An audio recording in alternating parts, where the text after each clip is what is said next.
رب العالمين والصلاة والسلام على سيد المرسلين وعلى آله وصحبه أجمعين أما بعد فأعوذ بالله من الشيطان الرجيم بسم الله الرحمن الرحيم إن الله وملائكته يصلون على النبي يا أيها الذين آمنوا صلوا عليه وسلموا تسليما اللهم صل على سيدنا مولانا محمد وعلى آله وصحبه وبارك وسلم۔ مشکاۃ شریف کی حدیث پاک کا درس چل رہا ہے اور اس کا باب ہے باب الاعتصام بالکتاب و سنہ، یعنی کتاب اور سنت کو مضبوطی سے تھامنے کا بیان۔ اور اس کی آج فصل شروع ہوگی الفصل الثانی، دوسری فصل۔ ابھی تک آپ پہلی فصل کی حدیثیں سن رہے تھے۔ پہلی فصل میں بخاری مسلم کی حدیثیں ہوتی ہیں اور دوسری فصل میں صحاح ستہ جو 6 کتاب حدیثوں کی صحیح ہیں ان کا ذکر ہوتا ہے، اور ایک فصل اور آتی ہے، تیسری فصل کہتے ہیں چیپٹر کو، بیان کو، باب کو۔ تو تیسری فصل میں جو ہے نا دیگر جو احادیث کی کتابیں ہیں ان سے حدیثیں آتی ہیں۔ تو اس باب میں، اس چیپٹر میں جو ہے نا صحاح ستہ وغیرہ کی حدیثیں بیان کی جائیں گی۔ یہ حدیث پاک روایت کرتے ہیں ان ربیعۃ الجرشی قال اوتی نبی اللہ صلی اللہ علیہ وسلم فقیل له لتنم عینک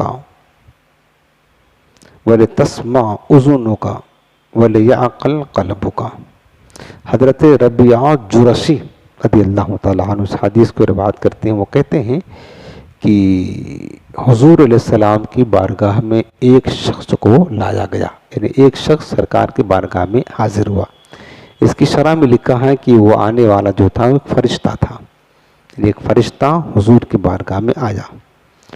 فقیل لہ، تو حضور سے کہا گیا، عرض کیا گیا کہ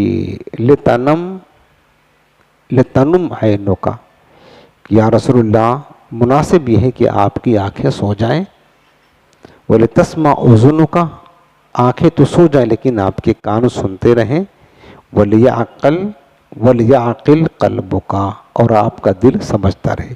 یعنی اس فرشتے نے یہ بات کہی آ کر کے حضور کے سامنے کہ چاہیے یہ کہ مناسب یہ ہے کہ آپ کی آنکھیں تو سو جائیں لیکن دل بیدار رہے، کان آپ کی سماعت کرتے رہیں۔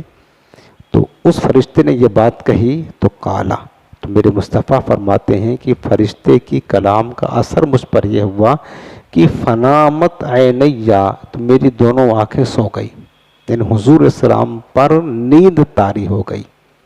جب فرشتے نے یہ بات کی، یہ کلام کیا حضور کے سامنے آ کر، تو میرے آقا فرماتے ہیں کہ مجھ پر نیند طاری ہو گئی تو آنکھیں سو گئیں۔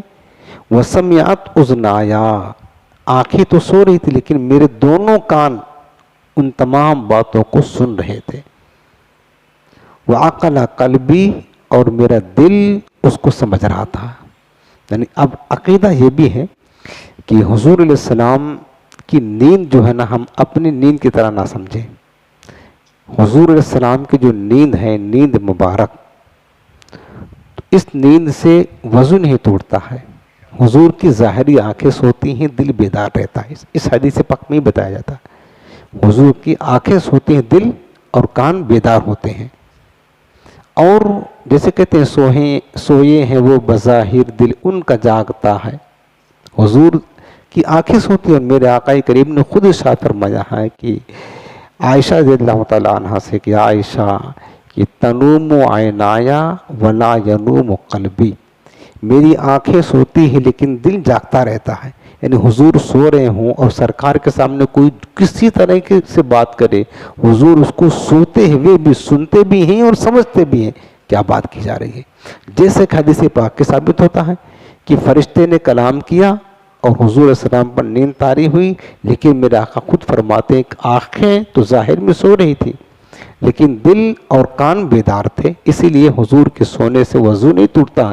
ہم اگر سو جائیں تو وضو ٹوٹ جاتا، فرق ہے۔ اب جو ہے نا سرکار نے فرمایا کالا، راوی کہتے ہیں فقیلا، حضور السلام فرماتے ہیں فقیل علی، مجھ سے کہا گیا. اب فرشتہ جو آیا تھا وہ یہ کلام کر رہا, سرکار کی آنکھیں سو رہی ہیں. یعنی گویا کہ یہ حالت سرکار کو سلا کر کے یہ فرشتہ کلام کر رہا ہے. اور یہ بھی یاد رکھنا پیارے عزیزوں کہ انبیاء کرام خواب میں جو کچھ سنیں یا دیکھیں تو انبیاء کرام کا خواب بھی اللہ کی وحی ہوا کرتا ہے. ہاں, وحی الہی ہوتا ہے, ہمارے خواب کی طرح نہیں. ہمارے خواب کی طرح نہیں. فرشتہ نے پہلے حضور کو سلا کر کے پھر کلام کر رہا ہے. یہ بتانا چاہتا ہے تاکہ اللہ کے نبی ہے, ان کی نیند بھی عام لوگوں کی نیند کی طرح نہیں ہوتی ہے. ان کے خواب میں جو چیز کہی جائے وہ بھی حکم الہی ہوا کرتا ہے, وحی الہی ہوا کرتا ہے. یہ بتانے کے لیے جس طریقے سے حضور ظاہری طور پر کوئی حکم دیں, فرشتہ جبریل امین ڈائریکٹ لے کر آئے حضور سے حالت بیداری میں کلام کرے, اللہ کی وحی نازل فرمائے. اسی طرح بعض اوقات خواب میں بھی اللہ کی طرف سے وحی نازل ہوا کرتی تھی. وہی قرآن کی وحی نہیں تھی لیکن اللہ تعالیٰ کی طرف سے وحی ہوتی تھی, اور کوئی حکم نازل ہوتا تھا تو بالکل ایسے ہی ہوتا تھا جیسے اس کا حکم ایسے ہوتا تھا جیسے کہ حالت بیداری میں نازل ہوئی ہے.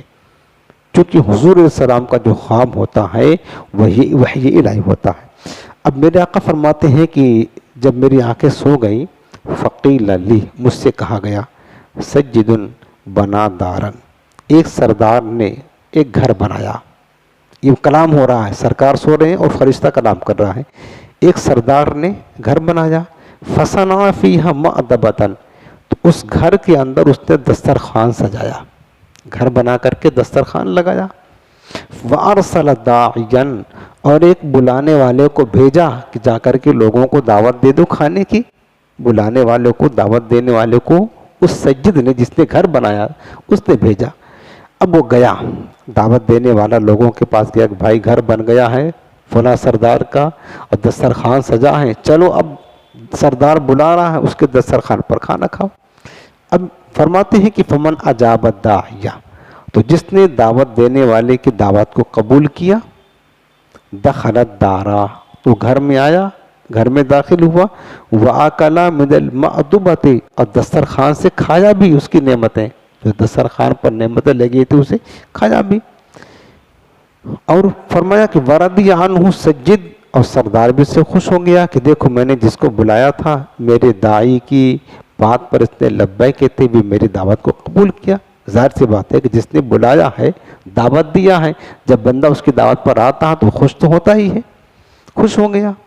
وَمَن لَّمْ يُجِبِ الدَّاعِيَ, فرمایا کہ اور جس نے دعوت دینے والے کی دعوت کو قبول نہ کیا, دعوت دینے والا گیا تو چلو دسترخوان پر نعمتیں ہیں کھاؤ, لیکن کہا نہیں ہم نہیں جائیں گے.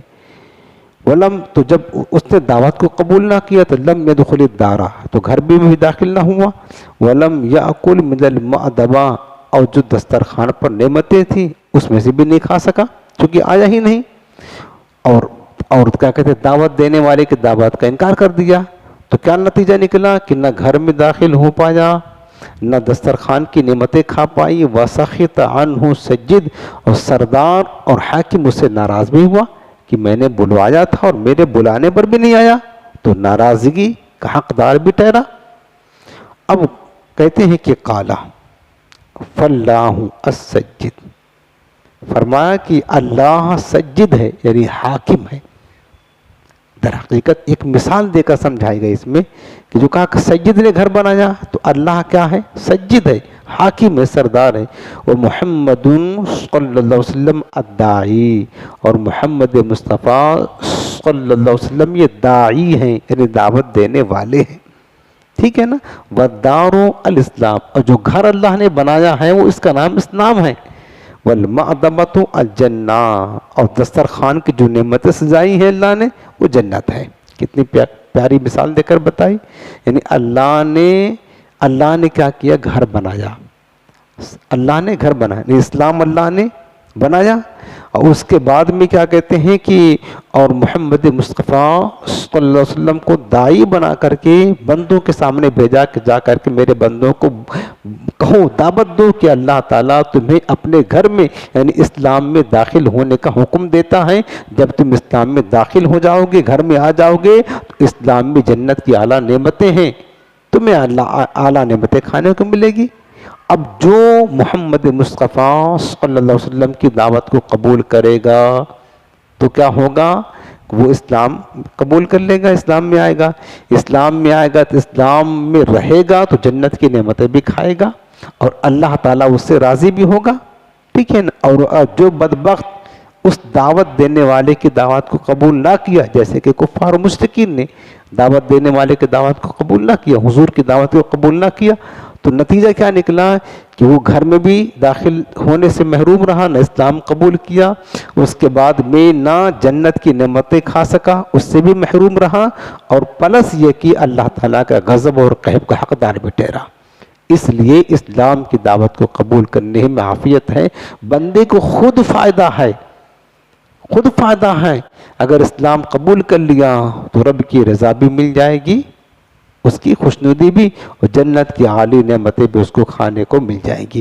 اس لیے میرے عزیزوں، ہمیشہ اسلام پر قائم رہنے کی، ثابت قدم رہنے کی دعائیں کرتے رہا کریں۔ اللہ کا شکر ہے کہ اللہ نے ہمیں اس گھر میں داخل کر دیا ہے، اب یہ دعا کرے کہ اللہ بس اس میں قائم رہیں، اس سے باہر نہ نکلے، اسی گھر میں قائم رہیں تاکہ رب کی رضا بھی ملے، اور ہم گھر میں داخل ہو گئے ہیں تو انشاءاللہ جنت کی اعلیٰ نعمتیں بھی سجا تو، اور ہم نے سجایا ہے، گھر بنا کر کے دسترخوان لگا دیا ہے، بس ہماری موت ہو جنت کی نعمتیں ہمیں شروع ہو جائے گی ملنا، کاش اللہ نصیب کرے۔ ایک حدیث پاک اور سن لیں، یہ حدیث پاک حضرت ابو رافع روایت کرتے ہیں، وہ کہتے ہیں کہ رسول کریم صلی اللہ علیہ وسلم نے فرمایا کہ لا الفین احدکم متکئا علی اریکتہ یاتی الامر من امری مما امرت به او نہیت عنہ۔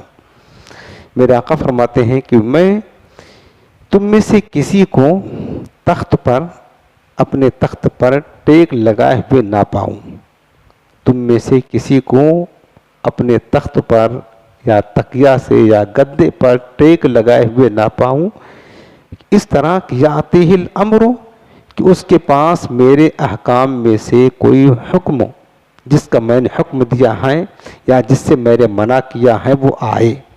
یعنی حضور یہ فرمانا چاہتے ہیں کوئی بندہ ہے تخت پر ٹیک لگا کر، مسند لگا کر بیٹھا ہے، اور جو میں نے حکم دیا ہے یا کسی چیز سے منع کیا ہے اس کے پاس آئے کہ ہاں اللہ کے رسول نے اس بات کا حکم دیا ہے یا اللہ کے رسول نے اس بات سے منع کیا، یہ حکم پہنچے